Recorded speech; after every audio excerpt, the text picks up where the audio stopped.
Welcome to Adelaide Real, a guide to getting your fit together. And today I'm super pumped to have Drew Manning on the show. Now, a lot of you will know Drew as the Fit2Fat2Fit fellow. Now, I've been saying it wrong. I've been telling I've got the Fit2Fat Guy on the show. And then they say, hang on a minute, that doesn't sound too flash. So really appreciate you having on the show here, Drew. Now, for those that don't know, and I'm sure there's not a lot of people that don't know because you've got, millions of followers around the world, but if you can just touch on, what is the Fit2Fat2Fit story and why you did it. Yeah. So first of all, don't feel bad, Paul. I've had a lot of people, even on TV, say it fat to fit to fat. They always get it mixed up. So don't worry about that. Okay, good. But yeah, most people know me as the Fit2Fat2Fit Guy. This was something I did back in 2011, 2012, where I had this crazy idea as a personal trainer to get fat on purpose. And I know it sounds crazy and ridiculous, but for some reason, when I thought of this idea, it clicked in my mind and I felt like it was a calling for me to do this. And you have to understand, I grew up my entire life in shape. I played football, American football and wrestling since I was a little kid. And so for me, it was really easy to be in shape and I never struggled. And then in 2009, I became a personal trainer. And I instantly felt there was a disconnect between me, this typical fit guy trainer with six-pack abs, and your average overweight person. And I just couldn't understand why it was so hard for them to do what I told them to do. I'm like, here's your meal plans. Here's your workouts. You just do it. And then boom, you see results. And they would struggle and they would give me excuses and I would get frustrated. And I'm like, why is it so hard? You just put the soda down, you go to the gym. It's not that hard. And then they would tell me, Drew, you don't understand because for you, it's always been easy. And for us, it's really hard. And so that's where the idea came from. And that's where, it led me down this journey of Fit2Fat2Fit. Because you were already operating with a well-oiled machine, weren't you? You've been serviced and constantly maintained. Where they were trying to crank up an old diesel engine that's had a bit of sand in the engine or in the fuel tank, and it, aches. I'm going through it myself. I'm down about 40 pounds at the moment. I've still got a long way to go. Congrats. But, it hurts. Yeah. And that's one of the things I like about you. You don't sugarcoat it. You say that, this is going to be hard work. It's not something that's just going to fall off overnight. You've got to put in the yard, the hard yards. Yeah, that's a good point. And that's something that I learned going through this journey that was very humbling for me, was that it was not as easy as I thought it was. And it was so much more mental and emotional, because here's the thing that I see, and that's the problem in the fitness industry. We think it's just a physical transformation, eat less, work out, you see results, and then boom, you're done. If that was the case, everybody would be skinny and fit in this world. But obviously, it's so much more mental and emotional than people imagine. And in my book, I kind of paint this picture of, here I was, your typical trainer on top of this mountain, and my clients were at the bottom, and I'm yelling at them from the top because it looks so easy. Like, hey, just keep going. There's the path. It's right there. Look, I'm here. It's not that hard. You just keep going. And then for the first time in my life going through this, I was at the bottom of the mountain. Looking up was a totally different perspective. And that journey up was way harder than I ever thought it would be. Yeah. And when you put on the weight, and it was over about a 6-month period, you put on what, about 60, 70 pounds? Yeah, 75 pounds in 6 months. And then I lost it in the next 6 months. So once that was your target to put on that amount of weight? My target was to just how much ever weight I gained in 6 months. I thought my target was probably around 50, maybe 60 pounds. Yeah. And then how did you feel when I overachieved in that area? Did you have a little freak out session when you finally reached, 70, 75 pounds, when the camera was off and think, oh my God, what have I done? 100%. I had my doubts. I was, I've never been overweight. And, here I was on all these TV shows here in America with all these people watching. And now I had to put my money where my mouth is and walk the walk. And I didn't know if I could lose the weight. I've had to cut weight for wrestling as a kid, but that's different, right? This is 75 pounds of pure fat. And I hadn't exercised in 6 months either. Right. So, it was a very, very humbling process and a lot of valuable lessons learned along the way. And what surprised you the most? Was it the fact that, oh, look, I can actually feel my knees, or what was the big thing for you that, you found when you put on all that weight? Yeah, there was the physical component to the changes that were surprises for me. So for example, I remember, a few months in, I was clipping my toenails, and I literally had to hold my breath as I was clipping my toenails, trying to go as fast as I can, but then I would have to come up for air and then like take a couple breaths and then go back down and clip. It was so much harder than I thought it would be. And then walking up the stairs, I was out of breath. Chasing my 2-year-old daughter around the house was like, a legit workout. It was really hard. And so the physical aspect, though, there was a lot of surprises, as far as like what it's like to be overweight, because I never experienced it before. And then on the other surprises were on the mental and emotional side. I remember, going out public, freaking out because I wanted to tell people I really wasn't overweight. I wanted to tell strangers, hey, here's my website. I'm not really this overweight. This is just an experiment, Yeah. And here's the thing. Your identity is based on what your body looks like. So for me, growing up my entire life in shape, my identity was my body. Once I lost my body, I didn't know who I was. So I had to figure out and realize that there's more to me. There's more to Drew than just the physical body. But it took me being humbled and realizing how much of transformation is mental and emotional rather than just physical. Yeah. And that's, that's really important, because people do get, I was a professional footballer in Australia, growing up. And so I know what it's like to be fit and healthy. But then a lot of guys like me, when they retire, they just keep eating. The injuries stack up, and you don't feel like doing any work, which is the worst thing you can do. As you know, you just got to stay moving. But when you don't, all of a sudden you put on 5 or 10 kilos that first season, 20, 30 pounds. And before you know it, you can't clip your toenails, and you're buying slip-on shoes. You're not buying shoes with laces, So it's really, it really is difficult. And and getting back to that negative self-image, that really holds people back, doesn't it? Because a lot of people don't want to put themselves out there and actually go out in public to the gym or go into the park and exercise, because they feel as though they'll be judged. That's a real challenge to get over that, isn't it? 100%. And it took me going through this journey to realize that, because I used to look at that as just an excuse. I used to think, like, nobody's judging you. It's not that big of a deal. But I remember my first time back in the gym, I still had a bunch of weight. I was really overweight, and I used to be that confident, fit guy, cut off sleeve shirts and got the headphones and, looking good, feeling good type of feel.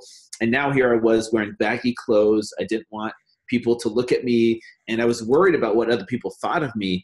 And whether people are judging you or not, it doesn't really matter. You feel judged, and I felt judged, and that was really eye-opening for me to experience that. And the same thing being out public as an overweight person, I worried about what other people thought of me that whole time. And no one ever said anything mean to me or was rude, but I really felt like people were judging me, whether they were judging me or not. And that really opened up my eyes and gave me some empathy to just what people have to go through on a daily basis. Because our society, in Australia or America, it sucks because you're judged so much by your physical appearance. But in reality, you have so much more to offer this world than just what your body composition is. It's just in the past 100 years, we've become so vain because we have TV shows and we have social media where we see other people. We think, that's what I'm supposed to look like. That's what I'm, to fit in, I have to look this way. When in reality, that's not the case. But we put that pressure on ourselves because people have said something mean or rude to us in the past. And so if you can learn to love yourself the way you are, as you're still working on a better version of yourself, there's nothing wrong with wanting to look good and exercise and eat healthy. But if you can learn to love yourself who you are now, you'll be so much happier, if and when you do get that, perfect body you want, versus so many people wait until, I'll love myself when I'm skinny, or I'll love myself when I hit this goal. Yeah. Life's too short. Absolutely. And I think it's not all about the six pack either, is it? If someone can get up and who hasn't done anything, if they can then get to the point where they can walk around the block 2 or 3 times when they haven't done that in the past, that's got to help your state of mind and, positivity, doesn't it? Just to be able to get up and move. Yeah, there's so much more to health than just what your body looks like. But the problem is that when we see Instagram models or celebrities on TV, we think, to be healthy, I need to look that way. But if you realize that your version of healthy looks different on your body than my version of healthy, then you can be okay with that. But just feeling good, waking up every day and being able to move, play with your kids, function like a human should function, walking out in the park. Those types of things of just feeling good, are terrific for so many people. Not everybody's trying to get the six-pack or become an Instagram model. No, that's right. But it's like a snowball effect, isn't it? So you just get a little bit of that positivity and a bit of that good stuff happening in your brain and your body, and you can take it further because you want to do it. You want to get active. Yeah. And looking at your website, you'd have to be so proud of all those transformations of those people that are on there. And, the reaction's obviously been amazing to what you've done. Were you still training people through this 6-month period? How did that all work with your business? That's a great question. Actually, a lot of people don't know this, but I had a full-time job in the medical field as I was going through this transformation. So I told my clients that I was going to stop training because it sounds stupid, but I didn't want to be in the gym and be tempted to work out. I know that sounds ridiculous, but I was addicted to working out before. I didn't want to be in the gym and tempted to want to work out. And also, I didn't want that judgment of other people looking at me like, oh, that guy's a trainer. Like he's 70 pounds overweight, I didn't want to feel that judgment. So I told my clients, no training for the 6 months. But, that was 6 or 7 years ago when I did this. And there's been some remarkable transformations over the years. And really quick, one of the quotes that I love from Tony Robbins is success without fulfillment is the ultimate failure. So you can have all the success in the world, but if that doesn't bring fulfillment, then in a way that's a failure. And so for me, what brings me fulfillment is seeing people transform, not just physically, but you read their stories of how they've transformed mentally and emotionally. And that's what helps to bring fulfillment in my life every single day. Even though, yes, I am successful and my business is successful, that's cool. But if you're not fulfilled, then that doesn't matter. So for me, it's finding fulfillment through what I do is really what life's all about. Yeah, it's a very shallow success, isn't it? If you can't enjoy that, you're actually helping others. And I think that what you're doing is brilliant. And I don't know if do you know Josh LeJourne? He's a guy American fellow. He lost 204 pounds and he ended up running marathons, and he was on the cover of American Runners magazine. But his big thing was everyone in his family has lost weight because of what he did. So he's helped a whole lot of other people. But when it boils down to it, he's made his family healthier. And that's the biggest thing for him, that his father, his mother, his grandfather, his brother and sister, they've all lost significant amounts of weight because they're in the gumbo eating, barbecuing culture. And so just, bring it back to that. And it's amazing, the change. I know myself, I've set up a little Facebook group around just my journey to try to lose weight. I need to lose about 130 pounds, about 40 down. But just people jumping on board, and you would have found it when you did the videos. Yeah, it's amazing. People you don't even know, they just jump on board and they support you, and there's cheerleaders out there. Yeah, that's what So a lot of people ask me, how did you change as a trainer during your Fit2Fat2Fit, like before and after? Like what changed?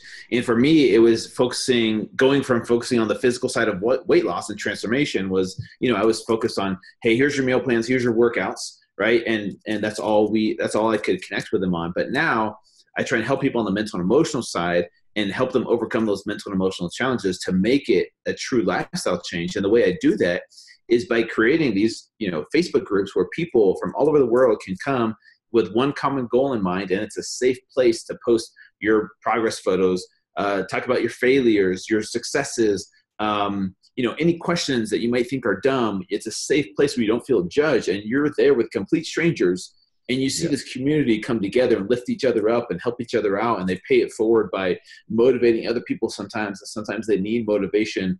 So it's really powerful in these like Facebook groups, or there's other technologies and apps you can use to receive that support. But no matter who you are on any kind of transformation, you need accountability, right? And you need a support system. And that's why those things are really valuable, in my opinion. They are. And look, people are sick of me talking about it, but that's why I started the podcast. That was a big part of the accountability, to put myself out there and say, hey, like you did with the videos, hey, I'm doing this. And then the Facebook group, there's so much knowledge out there too, so people, whether they might be further along their journey or they might be just starting, and people can share information about what works for them. And that's what I like about your Facebook page is, we were talking before about, what the weight loss journey should look like. It should, people think it's a steady line of just straight down, but it's actually a tangled ball of string. You're up and you're down, but as long as it's in the right direction. And I like the fact that you gave people some opportunities. If one thing's not working for you, try this, or try yoga, or try CrossFit, or try something else, because what worked for you in your weight loss journey is not necessarily going to work for me, is it? Yeah. And that's what's really important. I'm a huge proponent of teaching people how to become their own self-experimentation. So basically what I mean by that is, be open to new, different types of exercise that you've never tried before, to challenge your body in a different way. Same thing with diets. Like if you've never tried, paleo or keto, or do some research to find out what works best for you or your lifestyle. There's not just one way to do it, and you need to figure out what works best for you, rather than just saying, oh, Drew was talking about keto, and so I'm going to do keto. Or I heard on Dr. Oz something about veganism and how that's healthy. You're kind of getting pulled in all these directions. Become your own self-experiment to find what works, what's optimal for you. Well, there's lots of opportunity to educate yourself, isn't there? And, and I guess if you do go down a month or 2 months down the wrong track, well, it's not the end of the world. You can always turn back and you can change, can't you? So people don't have to get, and I like the fact that you say, don't focus on the scales. It's always nice to jump on and see you've lost a bit of weight, but do some measurements. That's what I'm finding, because I'm at a point now where I'm one of these body types that when I start doing weights, I put on muscle. Yeah. So I've plateaued a little bit, but I know when I'm putting on my clothes that everything's looser. So that's encouraging me, but it's still, oh God, I'd like to lose a little bit more. But it goes like that, doesn't it? Yeah. Yeah. And that's the thing is, like, if you could learn to focus on the process, the results will take care of themselves over time. But we get so fixated because we want to see the results right away. We're an instant gratification society. Just focus on the healthy habits, the process. The results eventually will take care of themselves over time. But we just want to see results right here, right now. Like, hey, I've been doing this for 3 months. I should have lost 100 pounds by now. I wish it was that easy. But, well, there are some people out there that freakishly can lose weight that quickly. But for the rest of it, it's not really realistic, is it? Yeah, and it's not sustainable for most people either, right? No. You could just stop eating today and lose a bunch of weight, but you're not going to feel that great, and it's going to be hard. And so the biggest loser people struggle with that, don't they? They do. You see a lot of them. I think 90+% of them gain the weight back afterwards, which is sad and it's unfortunate, because they're in America, and probably in Australia too. We have this mentality of what's the quickest way to lose the most amount of weight with the least amount of effort in the shortest amount of time. And that's what we want, the magic pill. And unfortunately, it doesn't exist. Like, we all know that we have to work hard for it, but some people just aren't ready for it. Some people it takes a serious wake-up call, like, or they see a photo of themselves and they're like, oh my gosh, I need to change, but it's got to be a lifestyle change. It can't just be that diet mentality. No, absolutely. And that becomes dangerous too, doesn't it? If you can really stress your body if you're doing something that's crazy, and you might get those short-term results, but it's that yo-yo effect. You probably put on an extra 20 or 30 pounds when you bounce back. And that's the sad thing. If they've taken another 4 to 6 months, because I've my challenge is I'm looking about a year and a half. I'm trying to lose the weight in about a year and a half. So I think that's a reasonable amount of time to do it. But if it happens sooner, that's great. If it takes a bit longer, it's got to be a lifestyle forever now for me. Yeah, because I can easily slip back. Exactly. Just it's hard because our perception of health and fitness is like, okay, I'm going to go hard for like a year and a half and then I'm done. Yeah, I wish it was like, you can relax now. You're done. I wish that happened, but there is no finish line. Right? There's no destination. It's an ongoing journey that lasts forever, and it's always going to have to be a part of your lifestyle. And so just changing your perception a little bit of like, hey, this is going to be part of my life, is really important, rather than like, I'm going to go really hard for 3 months and see what happens. But most people fall back into their old ways. And when you you put on all the weight, pretty much just, I think you're doing food challenges, you're eating pretty much anything you could get your hands on. What were you subscribing to a particular type of diet when you were losing the weight, or do you just cut down portions? I know you're you're a great advocate for the keto diet now, but was that something that was on your radar back then? Yeah, so back then, keto was not mainstream yet. It wasn't as popular. I kind of did more of like a paleo-ish approach where I ate whole food for the most part, lots of protein, lots of vegetables, and I ate 5 to 6 small meals per day, about 2,000 calories. A lot, like I said, lots of vegetables at every single meal, and high protein, which worked. It did work for me. It worked for a lot of people. It still works. Like I said, there's a bunch of different ways to lose weight. For me, I'm a big fan of the keto diet now because I see it more so as nutrition for my brain. My brain feels so much sharper running off of ketones instead of sugar. And so I don't have to eat 5, 6 small meals a day. I can eat once or twice a day and still feel optimal throughout the day. And my performance in the gym is good. And I don't have to meal prep my food. But I feel satiated all day long. My brain is so much sharper and clearer throughout the day. So for me, that's why I like keto. And if I'd known about it back then, I would have done it. But the way I did it still worked for me, and it still works for a lot of people.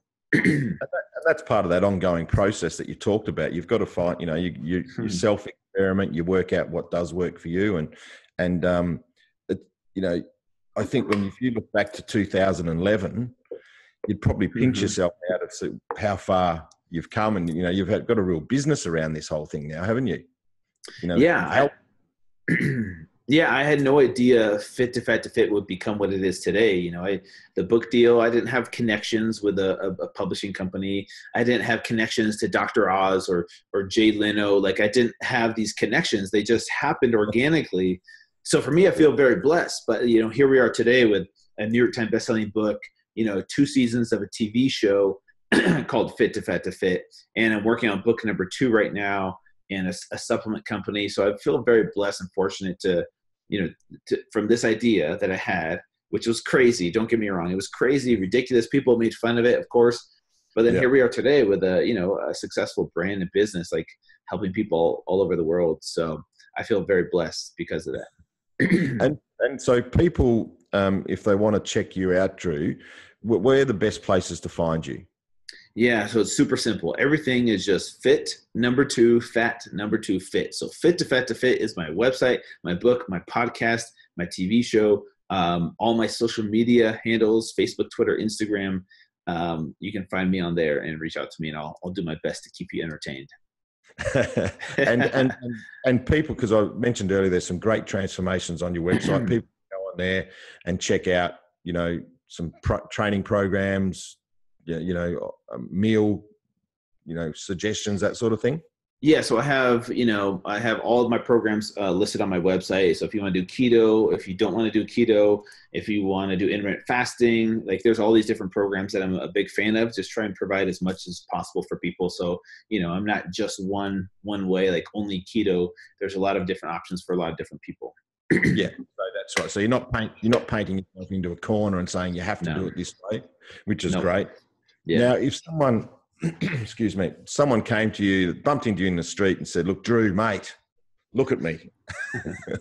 What are the 3 or 4 things you'd recommend that person does in that first month to get them on the right track? From a physical perspective, or for just overall, like lifestyle? Just what you would suggest, they're overall, whether it's mental or physical, I'm sure you got some little gems there that you'd be able to say, right. Yeah. So on the mental and emotional side, which is more important in my opinion, doesn't really matter what diet you do or what workout program you do.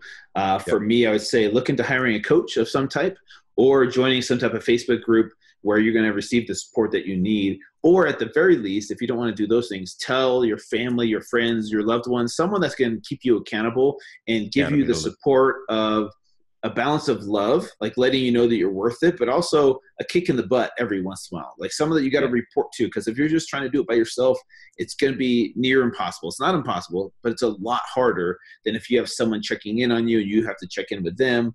It's going to be so much easier. And then from a physical perspective, I would look into, for example, like CrossFit. It doesn't have to be CrossFit, but a community-based exercise program. If you just go to the gym and you're responsible for your own workout, that can work. But I've seen these kind of group workout programs, boot camps, body pump, like CrossFit. These types of things where you're part of a community in a sense, there's other people for it to keep you accountable as well. Yeah, there's a real social aspect to that brings people back. You know, obviously they've got to be doing work, but I think that social interaction is really important. Yeah, it is. Yeah. It's almost like a religion. Like you're going to church with everybody else, and you're there to like suffer a little bit, but you gain and you grow from it. So but then they'll check up on you, like where were you? So those kinds of things are really important. Brilliant. And the TV show, mate, where would people be able to find the TV show? So season 1 is on A&E. You can find that online. It's on demand. Right. Season 2 is on Lifetime. That's on demand as well. So if you want to go check out other trainers who I put them through this process, I coach them through their own Fit2Fat2Fit journeys. It's really entertaining. And I'm glad because I can only do this once. I can't keep doing this over and over again. So the concept is we got other trainers to go through the process. And how do they cope? Are they a ball in the corner of the room just rocking backwards and forwards? How do they cope with it? That's a pretty accurate description. They think it's easy at first, and they're like, "Oh, this is going to be fun," and then they realize really quick it's an emotional journey, and they freak out and they get depressed a little bit, and they can empathize more with their clients at the end of it. They have more respect. They have a better understanding. So it's really powerful to see them go through what I went through. But it's almost universal. They all go through the same thing. Like, and they do cry in a corner sometimes. And I guess they, and you probably did as well. You found out a lot about yourself, how you respond to challenges and adversity and those sorts of things. And I think that's probably been a really good thing for you too, being able to work on yourself a little bit, because, I was that guy, and for a long time while I was overweight, I'd still look at other overweight people and say, why is that person so fat? But I forgot that I was, I was fatter than them to sit in the corner, So I think you probably found that that's helped you in that respect too. We don't all judge purpose, but it sinks in, doesn't it? Yeah, I'm not as obsessed as I once was with having to look good and look vain. Like I realize there's more to me than my body, and the way I look at other people as well has changed, because I used to be judgmental. Why don't you have the willpower to just do it?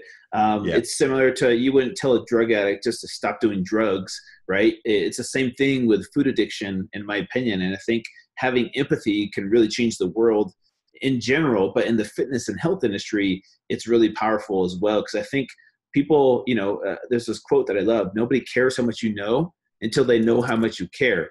So as a trainer, a coach, a leader in the health industry, that's really important to remember. For me, it is something I live by. Yes, it's important to have the knowledge of knowing how to help people, but no one cares about that until they know how much you care about them first, and being able to relate to them. And then they'll trust you, and they'll be more willing to listen to you, what you have to say, if they know that you truly care about them. So for me, that's how I've changed over the years. Oh, that's fantastic, mate. Well, I think that's a really good point to finish on. I know you're a super busy guy, but we'll put all the links to all those social and your website up in the show notes, and I'll flick you a copy of it as well, as you get an opportunity. I'd love you to show some of your mates what we're doing down under. But keep up the great work, mate, and thank you. And it's one of those things where you start on this journey and you start looking up people that have done sort of similar things, and you're one of those guys. So thank you for leading the way and giving us a little bit of inspiration. I'm sure that's the same for all those people that are on your website as well. Yep. Thanks, Paul. Good on you, mate. And I appreciate that. I appreciate the interview. I have 2 brothers in Australia right now, and they're having the time of their life. So I'm jealous. I need to get out there. And what are they doing? Just on holidays, are they? Yeah, just visiting right now. So nice. It's on my bucket list. So I'll let you know if I make it out there, Paul. Good man. All right. Well, thank you so much. Have a great day. Take care.